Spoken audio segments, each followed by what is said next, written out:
Yep. All right, so I wanted to go back and touch on the MJF situation that in a previous video I had called the rumors of his possible AEW departure ridiculous. Um, After digesting this whole thing and watching some of the interviews with MJF, I've completely flipped my opinion here. I actually love this. Um, I think this is an absolutely genius tactic to get the WWE stands to start loving MJF to the point where they think he's going to show up any day, towards 2024. Um, Basically, MJF is proving to be a massive draw. Anytime he's on the screen, you can see the ratings go up. He knows it. Tony Khan knows it. Now could he possibly wind up in the E in 2024 or some other time? Of course, because there's always a chance that Tony Khan could drop the ball somehow and make him not happy, something like that. But I just actually I completely flipped my whole stance on this, and I'm actually loving it now. I'm seeing all these WWE fans that are just almost like falling in love with MJF, and I don't think they're realizing, like, right now we're getting MJF 100%, right? Like MJF, top of the line, top shelf. If he goes to the E, you're gonna be getting MJF diluted, like MJF Ultra. You know what I mean? Yeah, and not to bring Punk back into this, but I was texting Forrest last night, and I sent him a clip of CM Punk when he was feuding with MJF, and like for me, it's like after this, and like all the other things, but after this, like how can anybody feel good about going to WWE? Like Yeah. like you would have to be like really like, all right, I'm gonna cash out. I'm gonna take this money. Which I mean, sure, MJF could do, but like I think MJF has a lot of pride as a professional, and I don't know if he'd want to go there. I agree. But it was a CM Punk quote when he was feuding with MJF where he's like, "Go ahead, leave. Go be the main event of night 4 of a buy one get one free 2 night 4 night extravaganza. You'll get released. And you'll be back here, and I'll kick your ass then." That was such a good Um, line. I loved it. I loved him so much. That's my favorite. He's my favorite wrestler. I'll say it a million times, and he'll be the AEW World Heavyweight Champion. In about this time in 2 weeks. Oh, I hope so. I think it's time. I I really hope. do. I'm I seeing a really lot of do. people who are just kind of casual fans, and I don't know what it is. I thought his reign has been great, but a lot of people are just not into Hangman right now. So I think it's time we got to put it on him. Put it on Punk. I agree. But getting back to what we're talking about, I think MJF.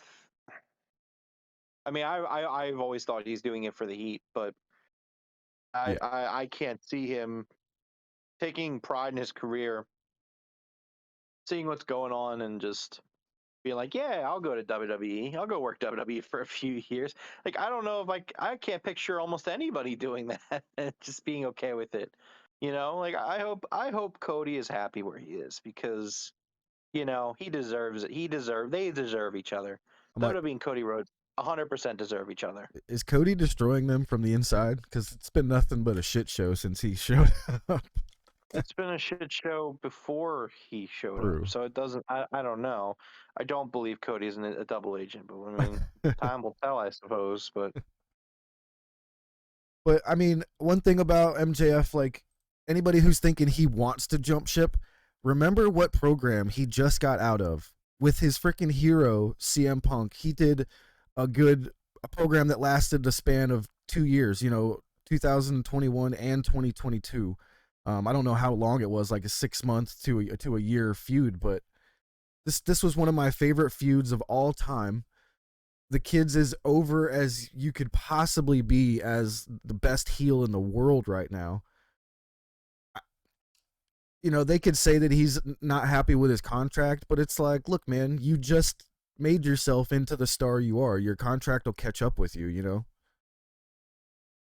yeah, and I also think that there's you're speaking of the contracts, the the reports are saying that Tony Khan was willing to extend his contract and give him a raise, Yeah. but he's going to have to work work more time, which that's generally how contracts work.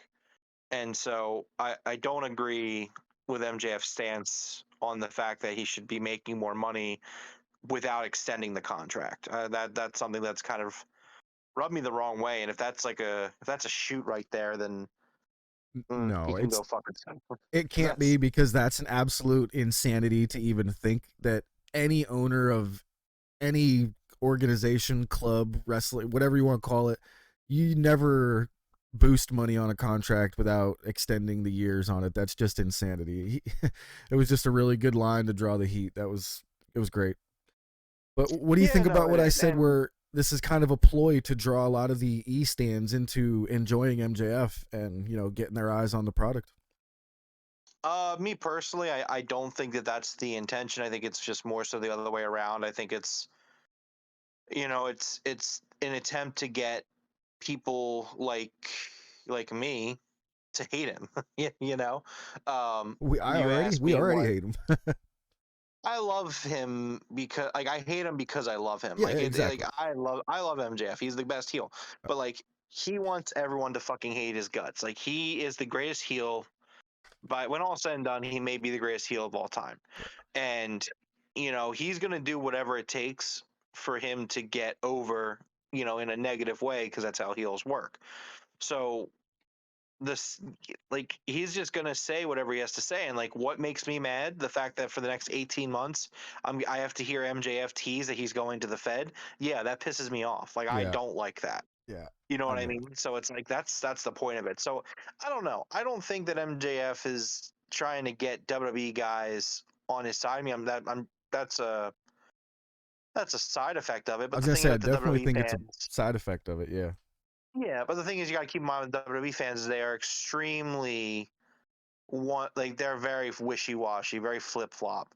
They may say something nice about MJF now, but the second he resigns with AEW, that's not going to translate into new viewers for AEW. It's just going to be those WWE fans are going to go back to shitting on him. So, yeah, like right now, yeah, right now, if you go on Twitter, the Fed fans are definitely like singing his praises, but it's like they're not. I don't want to say loyal, because I mean, I guess you have to be loyal to still be watching that product. But I mean, I don't know. Is that loyalty? Do you call that loyalty? Because I think of myself as quite a loyal fan of things. I'm gonna be honest with you, because like you said, I still tune in now and then. It's addiction, bro. Like, I'll be sitting there not wanting to turn it on at all, and out of nowhere, my brain is like, "What's happening? What's happening on Raw?" And I'm like, "I don't care," and it's like, "Just turn it on. Just see what's happening."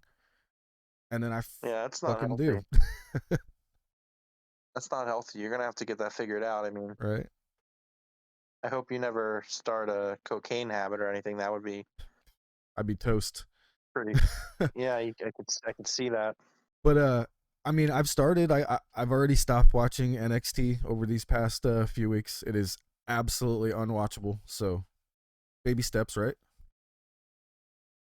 Yeah, no, like I'm not trying to be funny. Like, yeah, it's not easy, and I get it. Like, I remember the first time I didn't watch Monday Night Raw, or like the first time like I didn't like try to seek it out. You know what I mean? Mm-hmm. And it was weird. It was really weird because like when I was watching, like obviously I would watch every Monday, or if once I started working, if I worked like a Monday night, as soon as I got home from Monday night, would get home around like midnight, 1 a.m. I'm loading up the DVR and staying up till 3 in the morning watching it. And so like I get it, but like that first week, it felt so weird. But then Yeah. like 2, 3 weeks in of just like not watching, like I was like, oh my god, like I feel like I'm not miserable. I don't wake up on Tuesday mornings in a bad mood. You know what I mean? Like, Yeah. I mean, the good thing is, even though I do miss Raw or SmackDown once in a while, I got Simon Miller to do the ups and downs the next morning. That's better than watching. It's way better.